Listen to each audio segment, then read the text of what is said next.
Welcome back, guys, to episode 24 of the JPS Podcast. I'm JPS, and today on the show we have senior coach for the USA powerlifting team and competitive powerlifter Hani from the Strength Athletes. And Hani has a passion for powerlifting. He's coached a lot of really successful athletes and really emphasizes falling in love with the process. I'm extremely excited to have him on the show today. So welcome, Hani. Thank you. I'm excited to be here as well. I noticed you conveniently didn't try to pronounce my last name. I was just about to mention that. I saw the. I don't know if you're listening. If you're listening with only audio, there was a slight look of blank horror as after he said my first name. It's pronounced Jazayrli. Just so you know. I was actually meant to ask you this before we started. Describe it. My bad. It's no problem at all. I saw right through that. You're probably the millionth person to give me that look, so I totally understand. Oh, I appreciate your understanding. So, guys, today we're going to be discussing all things powerlifting, as well as some coaching discussion, and delve into some of the specific comp day problems and issues that we see with competitors. We're going to be talking about that. So, Hani, do you want to give listeners a little bit of a background as to how you got into the sport of powerlifting? Yeah, absolutely. So I originally started training when I was about 14 years old. I was playing football, American football. And do you guys call that football in Australia? We have our own code, which is Australian rules football, very different to gridiron. Not to be confused with rugby. And not to be confused with the European version of football. Correct. It depends on your nationality and which state you live in. Exactly. What kind of accent you have, right? Do you call it soccer there? We call it soccer, and those with a Western origin background call it football. Yeah. Okay. Fair enough. All right. Anyway, so I originally gridiron, American rules football. And I happened to go through a school that had a pretty big emphasis on strength training in the off season. Our programming was actually surprisingly aggressive. We were squatting 4 days a week. We were doing power cleans, not clean and jerk, power cleans 2 days a week, snatches 2 days a week, bench pressing or some sort of pressing variation 3 or 4 days a week. And naturally, because we were in high school, curls every day. And we even had a dedicated mirror in our weight room. It was a great weight room, though. We had all the Laco equipment, and it was surprisingly nice. Not what you would typically expect to see at a high school. And I ended up I was soft as a young man, and I had some disagreements with my coach, and so I stopped playing football, but I kept training with weights. And I naturally found my way onto the internet and to bodybuilding.com, like so many of the rest of us. And through there, I kind of got this idea that I wanted to be a bodybuilder, because I was always very overweight when I was younger, and I like that you laugh at that, because I laugh at that now too. And so I linked up with Alberto Nunez from Team 3D Muscle Journey, who has been my longtime coach now, and started pursuing a prep for bodybuilding. I was doing it for the wrong reasons, kind of vanity more than anything, trying to, all I wanted was those pictures that everybody reposts for the rest of their lives from the one show they've ever done. And yeah, which is a very, very real thing. It's so true. Throwback Thursday with a different angle photo on like a 6-photo rotation every 6 weeks, and you delete the old posts so people don't know. So spot on. And so I got to about 8 weeks out, and I was pretty lean. I wasn't what I would now consider appropriate for 8 weeks out for natural bodybuilding, now that I have an understanding of it. I would have been fine at an amateur show, but the standard that I see is I look at Alberto Nunez at about 12 weeks out, and I consider that where most people should end up. Yeah. And so I wasn't 8 weeks away from his 12 weeks out condition, and I had developed a little bit of an eating disorder, and I was basically all stars were aligned, and it was a perfect storm of stuff for me to crash and burn, and crash and burn I did, and hard. I rebounded pretty hard, probably gained about 30 pounds to 40 pounds in the next month. And I was so emotionally tied into what I was eating, and I didn't have the correct motivations for going through the diet. And this is a tale as old as, well, I want to say tale as old as time, but it's not really. But it's as long as people have been dieting for vanity, people have crashed and burned while dieting for vanity, and I was a perfect example of that. But during that process, Alberto made the astute observation, as did a few people in my gym, that I was quite strong. and suggested to me that I should try powerlifting. And so I did. And the first meet I did actually was Brad Loomis is another coach for Team 3D Muscle Journey. And my first competition was at his gym in Portola, California, which is the middle of nowhere, by the way. And so I did the first meet I ever competed at there, and absolutely fell in love with the sport. And from there forward, up to that point, prior to working with Alberto, and kind of in on and off periods, I had kind of done my own training, played with various different programs between like Westside and 531 and Max OT style training, if you're familiar with that, and then just any combination of the above that I came up with myself. And then working with Alberto, worked with some RPE, autoregulation, eventually some daily undulating periodization. And then more recently, I have, not anymore, but I previously worked with Dr. Mike Zordos from FAU, who is a very, very smart guy. And I had an excellent opportunity to learn a whole bunch from him that has translated into several improvements in my coaching.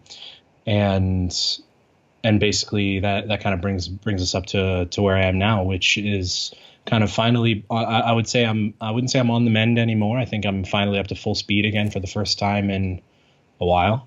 And it's very exciting for me. I spent prior to about 12 months ago, I spent the 18 months before that with a new pretty serious injury every 4 to 6 weeks. Mm-hmm. And, that was just a matter of training too hard in, the synergistic effect of training too hard with ill preparation to train. Yep. And all of that together with me, taking the Layton Norton mentality of, just grit through it, get through it. Like I can do this.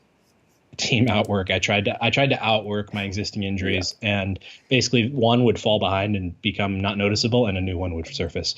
And so it obviously compounded into this mountain of shit.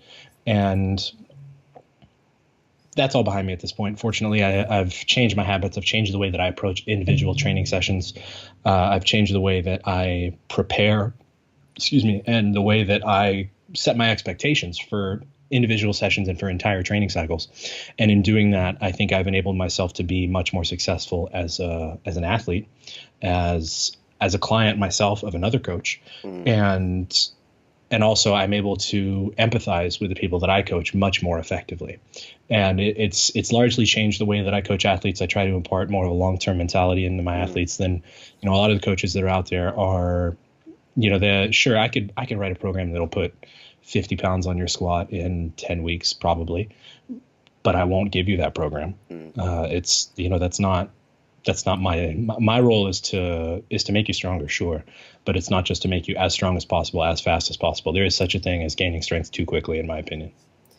Definitely. And you touched on a lot of the things that I wanted to talk about today. So obviously you are now working as an online coach with the guys at The Strength Athlete, and they're one of probably the largest companies coaching powerlifters and strength-based athletes at the moment, and you guys are doing some great work. So obviously, traditionally, coaching has been face-to-face, and you mentioned that you've been coached back at high school and, growing up as part of your sport. So how do you take the practice of coaching into an online setting and still get positive outcomes?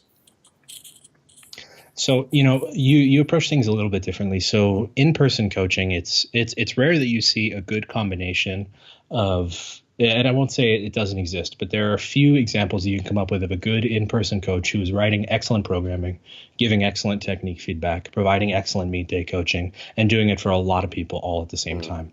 And so, when you really break that down, excellent programming is something that more people can do than they give themselves credit for. When it comes down to, when you really kind of drill down to the bottom level, we're all working from the same set of principles, those of us who are writing sound programming. And as long as you're kind of within the scope of that box of rules, your program's going to do fine. If it's progressively overloading, if people aren't getting hurt running it, they're going to get it's specific to some degree, they're going to get stronger. It's really not a miraculous combination of stuff. There's no magic to it.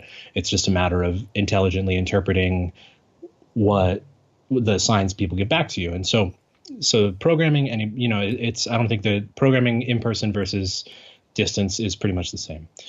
Technique feedback is where things get interesting. And this is something that I've gotten better at with time. And so this is somewhere where I differ from a lot of coaches, and or I wouldn't say a lot, but let's say some of the more old school coaches and some of the in-person coaches who have a reputation for their technique style. Someone like Mark Rippetoe comes to mind. He has a very, very classic style of how he wants his lifts to look. Whereas more of how I do my coaching is a little bit more with some freedom of bodily proportions to come into that equation. So, the length of your torso relative to the length of your femur, relative to the length of your lower leg versus the length of your arm, all of these things are going to dictate kind of the angles of your body throughout the course of any given lift. And more or less, outside of that, those are, everybody's going to look different based on that. And so outside of that, there's a few bad habits we should avoid, right? Like rounding in the low back in the squat or the deadlift. For certain people, rounding in the upper back. People who have, let's say, a short torso probably shouldn't be rounding their back in the deadlift, the upper back.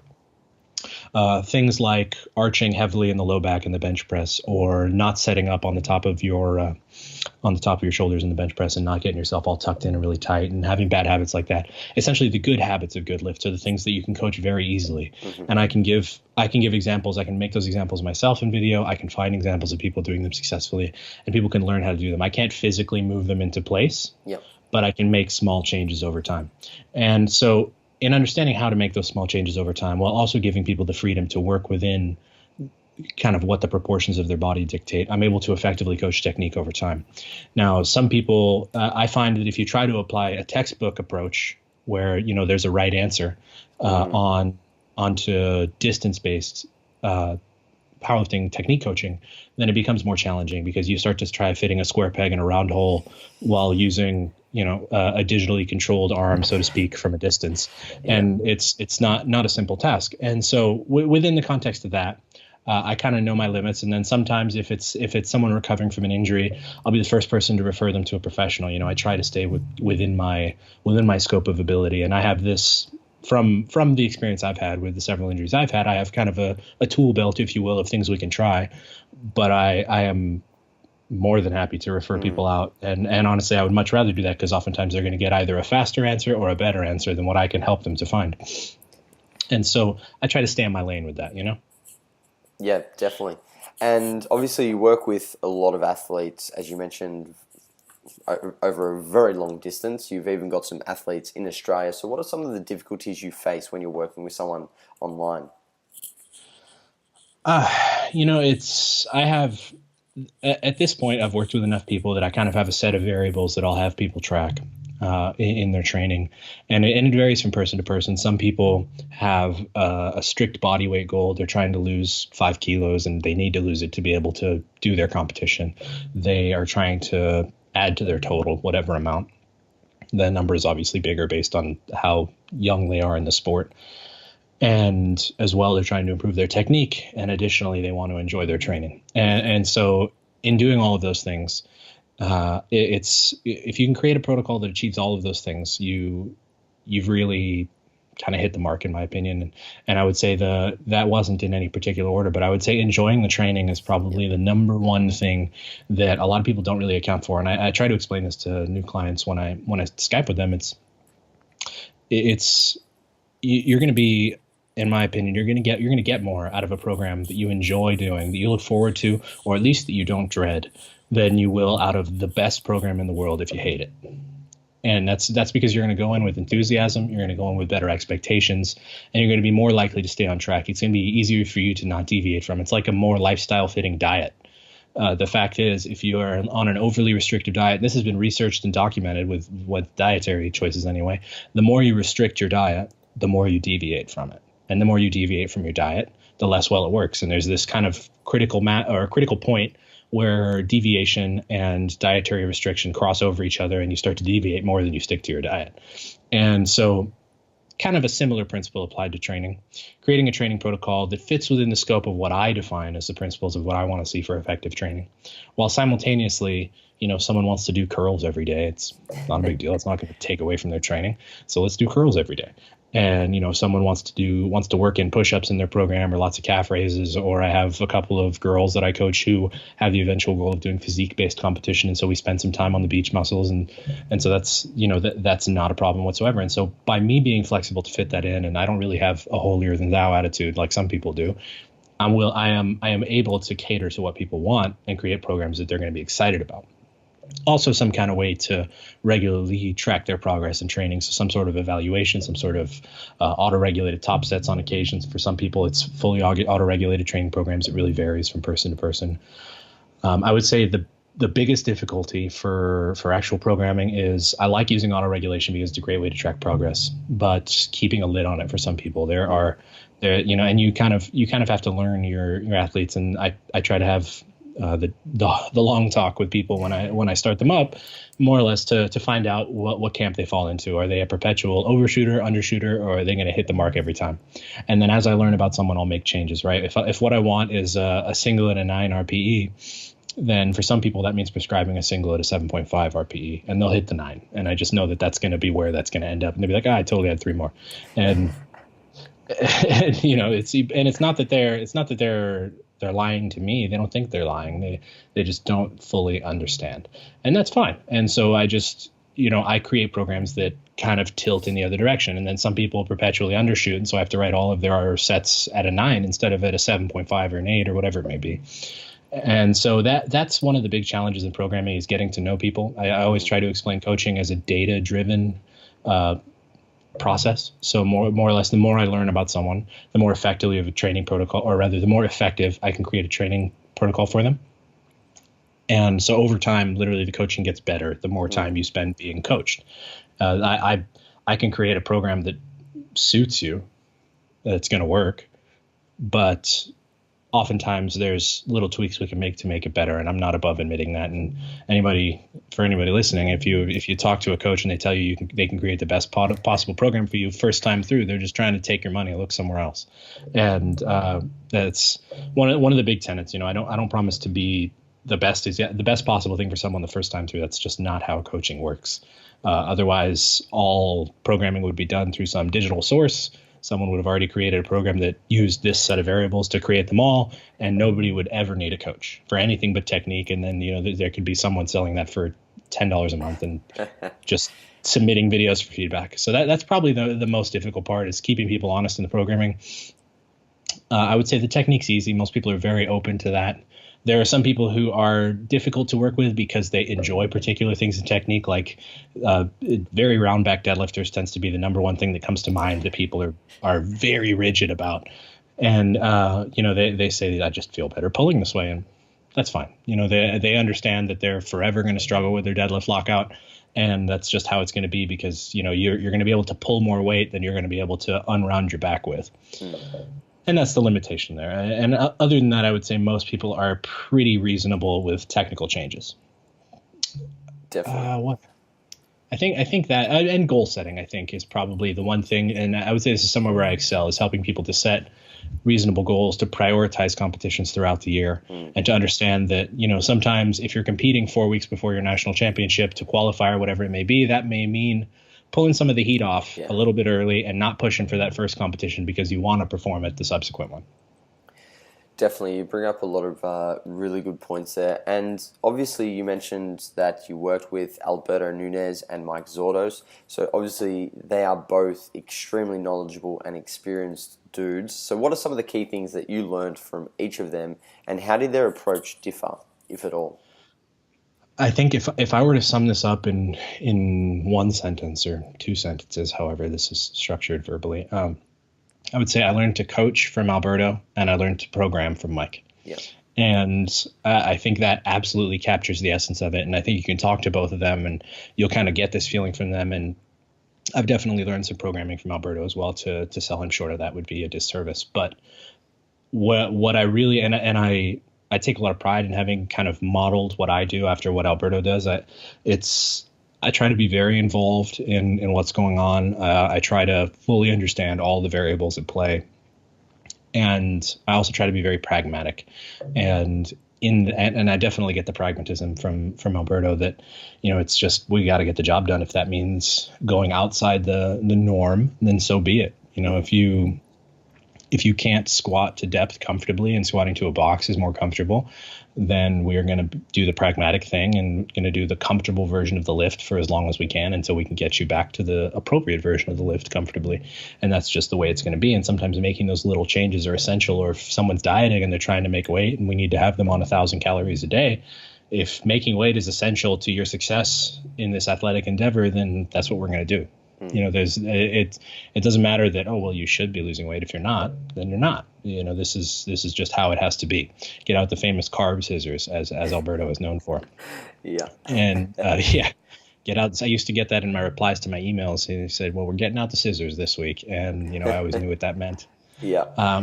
Whereas from Mike, I ended up I walked away with a more interesting perspective there than I thought I would. I originally, when I started working with him, it was when, DUP was the internet rage.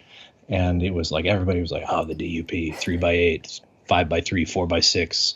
Ooh. And it was what everybody was excited about. And it was this vanilla program that, believe it or not, is a little bit boring when you're dealing with the classic version of it. It's just not that cool.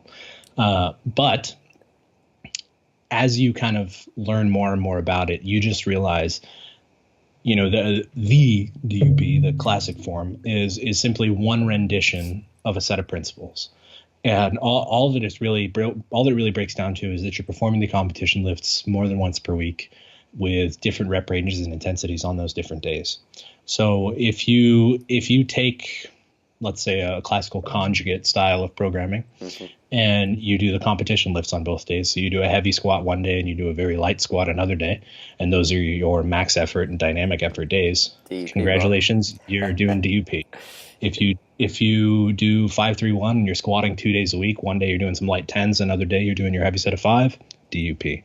Those are all daily undulating periodization protocols. And so as soon as that clicked in my head, I was like, oh, there's nothing magical about this. It was kind of just working my way through it. And so understanding that, it was good to see essentially how he does his progressions. And I changed the way I program a lot based on that, week to week load increments and things like that, based on RPEs of final sets and movements, and essentially having a goal set there. I also learned that I don't like using AMRAPs in programming, which is something that I used a lot of when I was doing that training, and a lot about approach to injury. Unfortunately, that was probably 50% too aggressive of a training style for me, just based on kind of how my body holds up. And so I spent a fair amount of time with different physical therapists and essentially making training modifications to get as much done as I could while dealing with those injuries. And so I have a lot of those answers essentially in my back pocket for when those issues come up. And that's, I would say, 20% of coaching powerlifting is understanding injury, because people get hurt when they're moving around heavy loads. And that's just a fact. Everybody gets hurt in powerlifting eventually. If you're listening and you haven't gotten hurt, it's coming. It's like riding a motorcycle. Ask anybody who's been on a motorcycle for 15, 20 years. Sooner or later, you're going to lay it down. And that's just the way that it is. That's just destiny coming for you. Nobody is that careful, and nobody's body is that resilient. The best thing you can do is understand that number one, it's not the end of the world.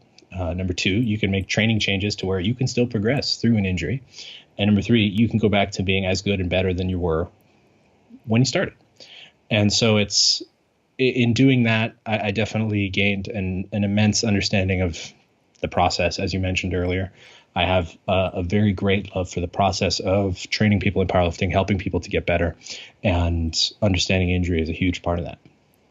For sure. And obviously coachability and being able to be coached is really important, because if we could simply just follow the perfect program and get technical feedback online, then we would not need a coach. But we know that coaches are an indispensable resource, especially in most athletic endeavors. So what are some of the qualities and characteristics that you expect or hope to see in your athletes so that you can A, do your job, and B, coach them to the best of your ability? I'm pretty simple in that. I ask for an open mind and enthusiasm about training. And if people can give me those two things, and obviously a lack of deviation, but I think that goes without saying. But if people can give me those two things, and once in a while I'll get some clients who come to me and they're very very practiced in another training style. The one that most people have spent most of their time on is always conjugate for some reason. But the people will come to me and be like, I've done this for so long. This is so different. I'm not sure.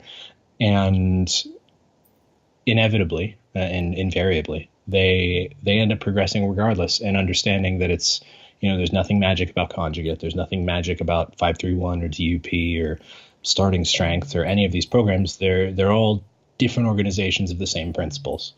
And some of them simply cater better to how the body responds to training.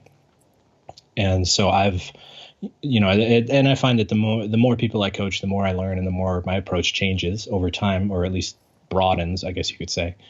But with that, I'm variable enough that so long as someone is willing to do what I tell them, and to ask questions, to challenge me in a way that is critical but positive.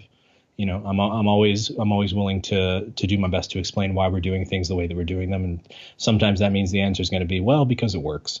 But other times I have better answers than that, and I would say most times probably. And so long as they're, like I said, enthusiastic, thoughtful, and willing to follow the program, then pretty much those are the three tenets of coachability, I would think. Yeah, awesome. So that was a really good outline of what coaching is all about and what we require from athletes to be coached. But now I want to talk about some power lifting. So elevating mass in a perpendicular fashion. And I guess in order to do that, we need to master the soft skills of lifting, which is consistent setup and having rituals, because we know they play a key role in how we execute a lift. So I always liken the setup to a lift as running a race, and a poor setup means that you're 10 meters behind the starting line and always playing catch up. So can you explain to the listeners why the setup and having rituals for lifts is so important? So this actually comes a lot down to some mental skills. And the reason I like a ritual, be it long or short, is that prior to the start of any initial rep of a set, and so I like to think of the first rep of any set as the same as a competition single, and I try to treat it as such. And in a perfect world, I'll treat all the subsequent reps with equal respect. And I kind of look at it as respecting the rep. And so more or less before you go out to a nice dinner, you take a shower, you get dressed, you shave, you do all these things that are kind of a ritual, right? And that's because you kind of respect that event. And so in a similar manner, I try to have this series of physical actions that I'm going to do prior to performing a rep, so that I ensure that I'm adequately prepared every time. So let's say rituals before you're under the bar, having some regular thing that you do that's not overstated. I'm definitely a fan of more subtle stuff, or shorter at least, that doesn't waste energy, can help you to create repeatability in what you're doing. And having that repeatability is going to essentially help you to be exactly the same on every set and rep, which if you have, let's say, a top tier setup, let's say you're bracing effectively, you're in good position, you're tight under the bar, you're moving through your rep effectively. If you're doing all those things right, basically by setting yourself up with some mental marker to lead you into that chain of physical actions, then you allow yourself to find that more easily. It's kind of like a muscle memory thing. So you can ask someone how they like something like a phone passcode comes to mind. There are a lot of people out there, you could ask them their phone passcode and they can't tell you what it is, but give them their phone and they can type it in. Yeah. And I was just sitting in the Apple store, and that's the reason this comes to mind is because I was just sitting in the Apple store and there was a girl sitting next to me at the Genius Bar getting some help, and she couldn't remember, like the guy asked her what her code was and she had no idea. And he handed her the phone and she put it right in. And it's a muscle memory thing. It's by putting the phone into your hand and unlocking it with I think she had an iPhone 6, so she unlocked it with one of the buttons and then she could type the code right in. And she didn't have to think about it at that point. It became this subconscious repeated procedure. It was just automatic. Yeah. It was just right away. And so you want that same thing. You want your lifts to become like a code. You have step 1, 2, 3, 4, 5. And every time you do it, you go through them. It's easy. It's repeatable. You don't have to think about it. And essentially, if you really had to, you could watch your lift and you could point out all of those steps for yourself. And so, like I said, I prefer something a little bit understated. So for me, I have a particular breathing pattern that I do before I unrack any squat. I prefer to start what I'm doing once I'm actually under the bar. And I do it every time I squat, every single time. Same thing with the bench press, I do something similar with the deadlift, but my heavy deadlift training is infrequent enough that it's out of practice at the moment. But in doing that, I simply make myself more predictable in my training. And I can tell when something is off from the first breath. And so it helps me to be ready to address, let's say, off days in training or days when I'm doing something incorrectly, and to mentally catch them. Just like, it's the same thing going back to the phone code analogy. You'll know as soon as you hit the incorrect number that you've hit it, because it just something feels wrong with your thumb. And so similar principle applies in lifting. You'll know as soon as you've done something wrong on your lift. Obviously, number one, because you're going to struggle with it. Yep. But then number two, because it's going to feel wrong. And in an ideal world, you can look back on that and you'll know exactly where you went wrong. For sure. I think the take-home point there is that a ritual can help unlock performance.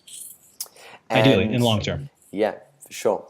And you spoke about how you've spent the last, few years managing and carrying injuries due to simply overshooting, training and so on and so forth. And it's well known that powerlifters are very prone to overuse injuries, consequence of constantly training in the sagittal plane with heavy ass weights on a frequent basis.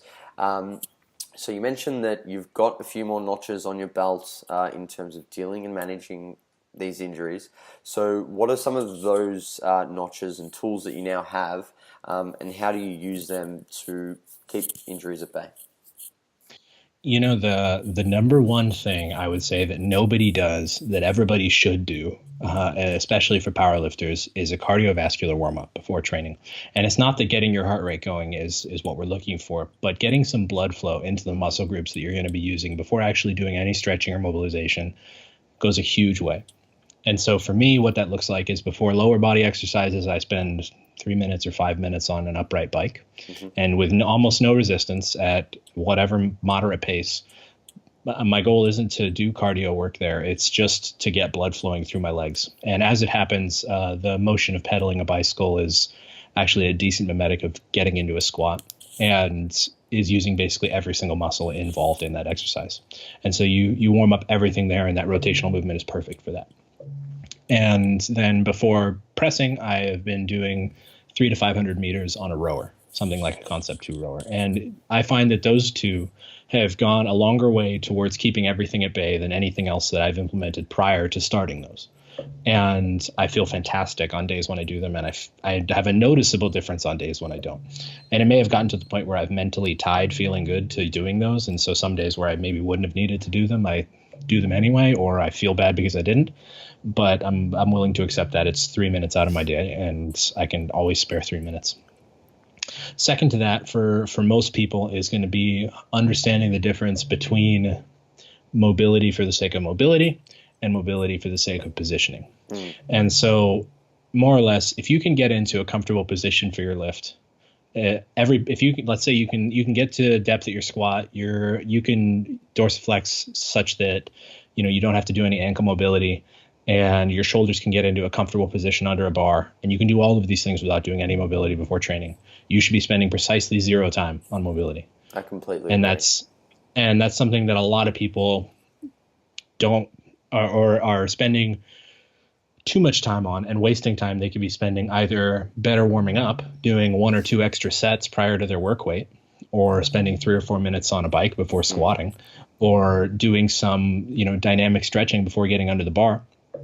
But instead they're spending time actually, in terms of the physical sense, accomplishing nothing, rolling around on a lacrosse ball. You're not actually breaking up any tissue there. If you were, you would have holes in your skin. Yeah. And so essentially understanding the purpose of mobility and utilizing it appropriately. So for me, for example, I can't sit down into a squat position comfortably without spending some time working on my hips as well as my ankles.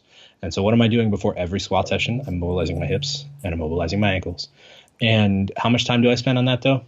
2 to 3 minutes, tops, each. That's it. And because I don't need more than that, there's zero requirement for that to be prepared to train. So I use that period for preparation purposes. And third to that, like I said, is that dynamic stretching. So I like to do a little bit of stretching on all the muscles involved in any movement prior to actually getting into training. This is a personal thing because I have had the issues that I've had have been largely tendonitis. And essentially, I find that I'm more comfortable performing my lifts if I do just some light, forget the name of it, that standing quad stretch, do some light stretching on my quads, some light stretching on my calves, a little bit, very limited amount on my hamstrings and glutes prior to squatting. I simply feel better when I squat if I do that. I'm not spending 30 or 40 seconds each on them. We're talking 2 to 3 seconds alternating between these muscles back and forth in a very dynamic fashion while moving around.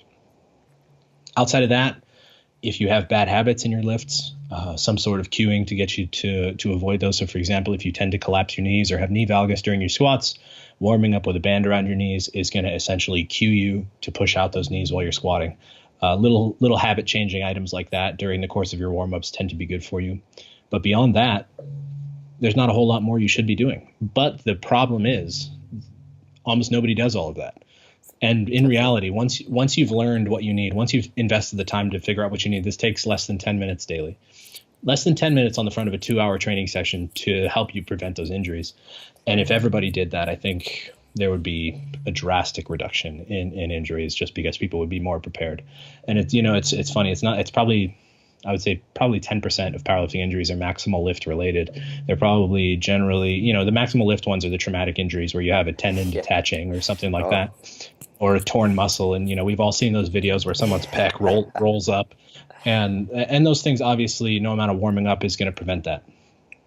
But in the case of overuse injuries, appropriate warm-ups and managing your training volume both go a long way towards that. Managing the training volume is obviously a different discussion, and depending on who coaches you or what signs they're tracking or things like that, they'll handle that differently.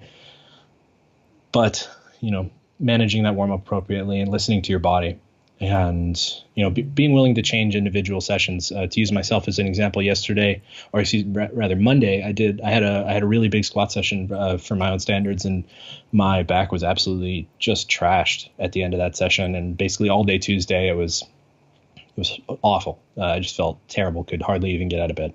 And so going into squat yesterday, I didn't have really high expectations. I was prepared to perform a full intensity session if it was there, but turns out it wasn't. Worked up to what was 182.5 kilos, so 405. Basically for a couple of repetitions, they felt pretty terrible, and so I dropped down to 140 kilos and did some sets of 5 there just to get some repetitions in and essentially kind of keep that recovery cycle going as it normally is on a weekly basis. And I chalked up that session to just not feeling great. And I didn't walk out of the gym feeling like I had failed in some way. In fact, I had succeeded by doing as much as I was capable of without further injuring myself on the day. And that is probably the biggest difference in my mentality now versus where I used to be, is I understand that a successful day requires context. And the context is always what you're capable of. Yeah, that's a really important point. I think a lot of lifters miss, and I think it's very common in those younger lifters who are probably a little bit less experienced and typically fall victim to bashing their head against a brick wall when simply that wall's not going to come down and they're just going to hurt themselves.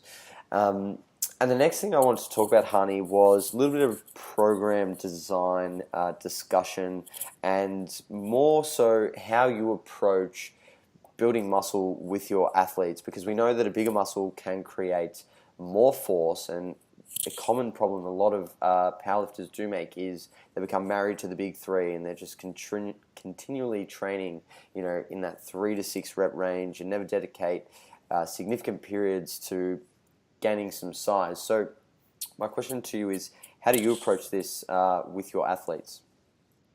Well, yeah, and this is interesting. I actually read an interesting post, I think yesterday, from Mike Teixeira about the idea of training a movement versus training a muscle. And the way I differentiate between when someone needs to do one or the other is that raw lifters, talking specifically about raw lifters, within the context of specific techniques, are going to struggle in the same places if they have good technique and balanced strength. So someone without any significant lagging muscle in a squat that squats with let's say a narrow to moderate width stance is going to struggle just above parallel as they try to break through that halfway point on the way up. And that's normal when you're dealing with let's say, just like I said, a raw squat and balanced strength. If they're pitching forward, that's a different issue. And if their back is rounding, that's a different issue. And if they're losing it lower without either of those things happening, that's a different issue further. On the bench press, someone with balanced strength is going to struggle right at the lockout if they have good technique. They're basically the tricep is going to be the weakest muscle in that chain, and it should be.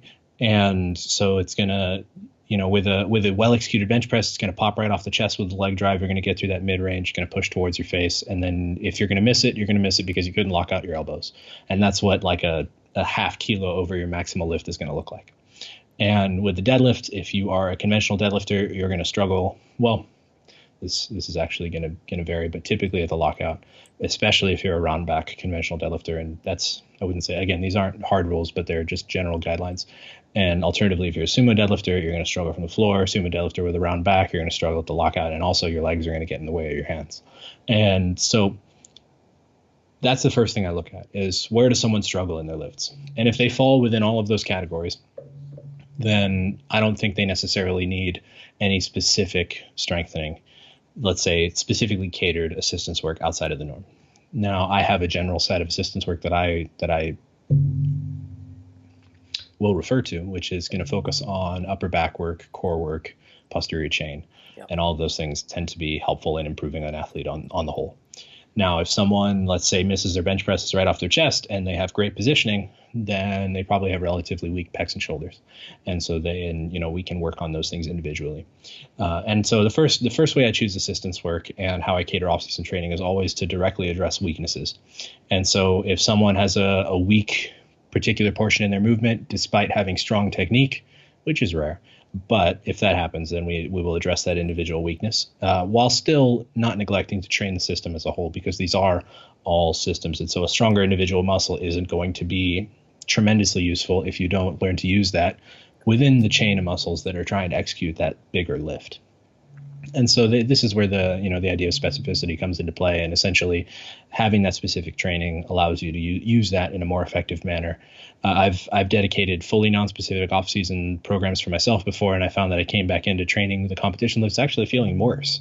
And so there's, you have to find that balance between working in that hypertrophy work, addressing your weaknesses with those exercise selections, while still training the movement so you're improving your technical prowess overall. There's a hugely understated aspect of skill in performing the individual lifts that contributes to someone's strength. Is not strictly about muscular cross-sectional area, because there's a point in every, let's say, just drug-free lifter's career where their muscles just aren't going to get any bigger. And this is the case. They're struggling to put on 1 pound in a 2-year off season on their stage weight. And, there are guys who would be absolutely ecstatic to be 1 pound heavier and just as conditioned. And so, you take a similar mindset with powerlifting, assuming no body weight change, you're going to reach a point eventually where you're not going to gain a whole bunch more muscle. It's going to take probably 2 decades to get there, but you will get there. And so at that point, understanding how to specifically strengthen ranges of motion in the lifts, I think, is important. Yeah, that's a brilliant answer and a good way to look at it. And moving on from there, do you think that athletes and powerlifters should deliberately spend a period of time away from the competition lifts? Obviously, you mentioned that they need to practice, and it's always a good idea to have the majority of their work, with the competition lifts. But obviously, there's only 3 lifts in the sport. It can be very repetitive and boring over time, and especially if you have those individuals who require change or variation and novelty to stay excited. You mentioned that enjoyment was a huge role in successfully being able to coach someone. So how do you with your athletes structure this, and how long would you recommend that a lifter could stay away from the competition lifts for? So I generally don't recommend taking extended time entirely away from the competition lifts. Now, if we think about the specificity of your training protocol as a range, you might spend a period of your year on the far low end of the specificity range, and then spend, let's say you spend 60% of your year highly specific, not overly specific, but let's say 70%, 75% of your lifts are competition movements. And then you could spend maybe 20% of your year at around the 50% mark, and then that remaining 5% at 25% or below. And I think something like that, what that allows us to do is avoid post-competition burnout on the competition movements and helps to reduce the incidence of injury. So something like Raw Nationals coming up comes to mind. There are athletes who've been preparing for that all year, just training their asses off and dealing with little aches and pains, potentially injuries in some cases. And so at this point, they are mentally ready to not do the competition lifts for 2-3 weeks. And I think something like that makes sense. I think taking, let's say, an 8-week off-season protocol and not doing any of the competition lifts is going to be a disservice to your performance over the long term, unless you are, a total, even for total ranked novices. I don't think 8 weeks away will be good. You can reduce your frequency and improve other lifts. Like if you're a terrible front squatter, like really terrible. Let's say you squat 400 pounds, you can only front squat 135, and let's just say it's because you have incredibly bad core strength, then you could probably benefit from training that front squat during the course of an off season, but you still want to keep that back squat in rotation because you're still trying to keep that specific adaptation there, or at least some degree of it. So to answer your question, I don't think there's utility to a fully non-specific off-season training protocol, but I definitely think that if someone wanted to, let's say, do the competition lifts once per week for the course of an off season, that could be good. Or let's say someone's a low bar squatter and a conventional deadlifter, and they want to do a cycle with the high bar squat and the sumo deadlift. I think that would be okay. They're still keeping some degree of slight variation on their lifts in rotation. But let's say if someone said, all right, I want to do just leg press, just dumbbell presses, and only, weighted hyperextensions for the course of my whole training cycle, then that falls into another category of we should probably have the talk about why that's the wrong thing to do, and there are probably very few people who want to do that. Most powerlifters want to keep some degree of that in, but I can definitely see the injury prevention aspect of taking 2 to 3 weeks after your biggest and hardest preps that will probably serve you well in terms of keeping you healthy. Awesome. And in terms of peaking and tapering for meet day, obviously we know that a successful performance on the platform is a consequence of reducing fatigue. And obviously enhancements in performance can vary. So what are your recommendations for tapering the time frames and the amount of volume reduced? I know that there's a huge degree of inter-individual variation in this, but just some general guidelines for the guys and those listening. So before I get into this, I'll just give a plug. We did a whole podcast on peaking that's like an hour and a half long for the Strength Athlete podcast. That's a great episode. I would highly recommend checking that out. That'll give you a more in-depth answer there with a few different perspectives. But as a general rule, and this is going to vary. Yeah, the clips. I'll give you the clips. This is going to vary individually, but what I'll usually apply, let's say with someone during their first training taper, will be that we'll keep 90% of the training volume all the way up until 2 weeks out, and intensity as well. And basically working up to openers or slightly above either 2 or 3 weeks out, depending on how strong someone is. Further away from the competition, the stronger your lift is. So let's, if you're a 700-pound deadlifter, you could probably take your deadlift opener or just above 2 or 3 weeks out, and then just some moderately heavy stuff in the weeks subsequent to that. But the actual week of the meet, generally people are looking at something like a 30 to 40% reduction in squat volume, 50 to 75% in deadlift volume, and probably around 25 to 35% in bench press volume. Bench press keeping the most in there, as it does tend to hold up pretty well. Regardless of volume, it doesn't tend to make performance go up a whole bunch. And I don't know whether that's because of the muscles involved or because of the relatively low loads. So if you're talking about 500-pound benchers, you might end up using a more traditional training or tapering protocol. So usually, like I was saying, generally people will go through let's say a 12-week training cycle. So they have 4 weeks of volume accumulation with 4 weeks of intensification, and then a 4-week peaking protocol thereafter. Their highest point of volume and intensity is going to be towards the end of that intensity protocol, because basically you build up that training volume in the first 4 weeks, you build up the intensity within that volume over the second 4 weeks, and then you kind of gradually shift off the volume in the last 4. So in let's say 3 weeks out, you'll have either your heaviest or second heaviest lifts, volume still at full bore. The subsequent week, you'll work up to openers. This is the week prior to the week of the meet. You'll work up to your openers or something just slightly above, and maybe reduce 1 or 2 sets total per day. Probably just 1 set would be enough per movement per day. And then the week of the meet generally will be some triples, doubles, or singles in the 75 to 80% range, probably 70% for deadlifts, 75% for squats, 80% for bench press. And, obviously these are numbers that I'm pulling out of a hat here. These are going to be highly different for everyone. But this is a decent place you could start at, more or less keeping most of everything in all the way up until right before the meet.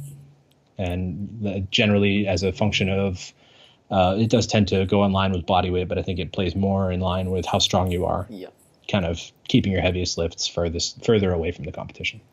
And I think it's just important for people to understand that well-designed taper and peak doesn't necessarily mean you're going to have this magical enhancement of performance that sees you add 20 kilos to, excuse me, your previous, best lift in training, a few weeks before.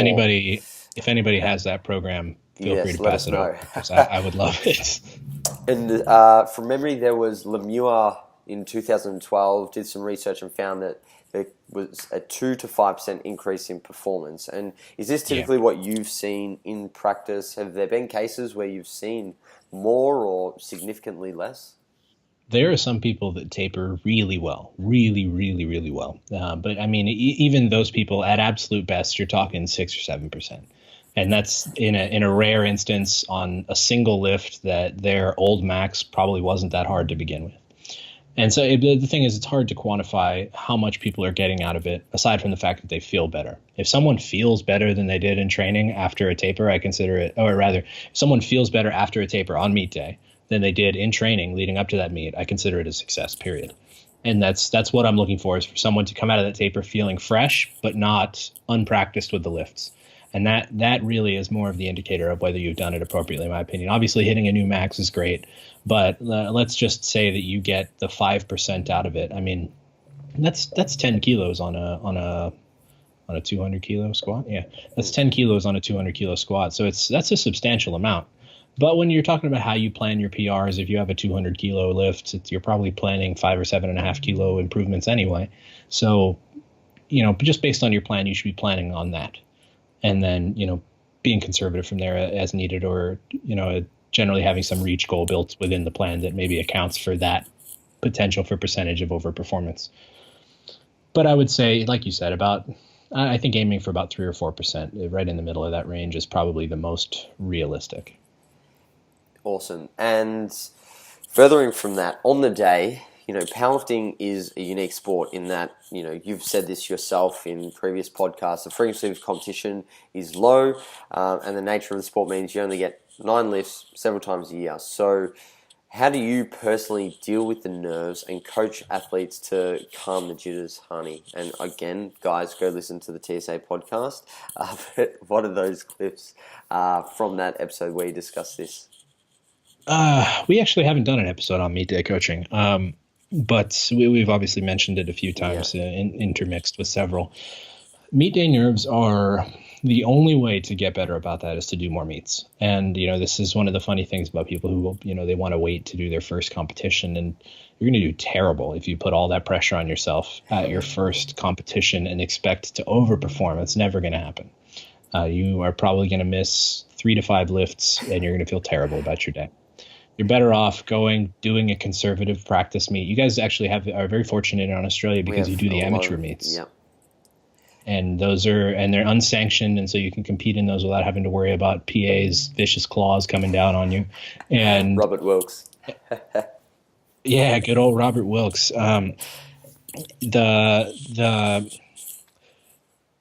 Something like that, an opportunity to practice the environment, to understand the timing, to understand the warm-ups, to have people tell you, to have them actually tell you, be like, nah, that wasn't a good lift. Instead of getting the bro fist after your high squat, you get a big fat big fat red light, you know? Yeah. And being prepared to shake that off and to go back and to do it again in front of the same people who just told you that you weren't worthy, to be adequately prepared for that takes a little bit of practice. And so, you know, ultimately the best answer you can get for improving your meet day nerves is to do more meets, because eventually it just becomes another training day. And that's ultimately what you want, where it's a training day where you're amped up and you're doing your lifting in front of your friends. And I don't know about you, but for me, if I'm lifting around my friends, I always feel fired up. I feel better. Likewise. I feel like these guys are watching me and supporting me, and I feel lifted up and kind of elevated right now. And so let's do some big shit. You know, like I feel ready for this, and that's how I feel in competitions as well. I don't get overly excited to the point where I'm nervous, because I practice the lifts in the gym in a way that I'd be ready for a competition any day. You could come and sit 3 judges around my squats most of the time when I'm not hurting, and I'm going to get 3 white lights all the time. And same with the deadlifts and the bench presses. And I hold myself accountable to that standard all the time. And this is something I said to a client recently that actually kind of resonated with me, is the best thing you can ever do for making sure that your lifts are always going to be good is holding yourself accountable to the competition standard all the time. You should always, if you're not doing a touch and go bench, your pauses should always be legitimate. If you're squatting, they should always be to depth, barring some sort of injury or pain reason why they can't. And if you're deadlifting, you should always reach lockout. You should always hold your lockouts, and you should always make sure your grip is strong enough to hold on to anything that you're going to attempt to pick up. And in that instance, you don't have to worry about those little technical changes at a competition, because there are no technical changes at a competition. Everything is exactly the same. And the only thing that changes is the mental stimulus. And in being prepared for that, I think you enable yourself to do the best that you can. When it comes to knowing the rules, let's say it's your first competition, maybe taking a glance through the lift execution section of the rule book, attending the lifter meeting. You cannot overemphasize attending the lifter meeting and asking questions if you don't understand anything. The refs are quite literally giving that meeting to give you an opportunity to understand what they're looking for, how you're expected to execute these lifts, and to ask any questions you have if you don't understand anything. Definitely a lot of really good points there. And mental training can further enhance, you know, the physical practice of, you know, performing the competition lifts.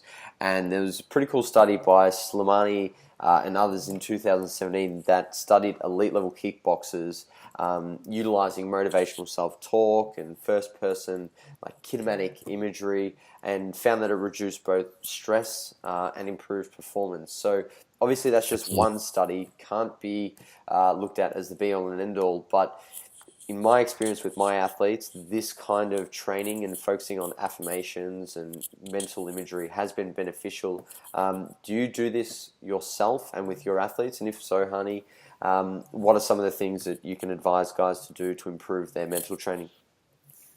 So this is something I spend a little less time on. It's something that I probably should take some time to learn a little bit more about. And the reason I spend a little less time on it is because I'm not so well versed in it. And not so much in a negative manner, I would say. I understand the value of it. I don't have a deep understanding of it, and so I try not to instruct people on things that I don't really understand. That being said, I do understand the power of self-talk, and essentially something as simple, you know, it's before you go to do some sort of task, you know, you look inside and you say, you got this.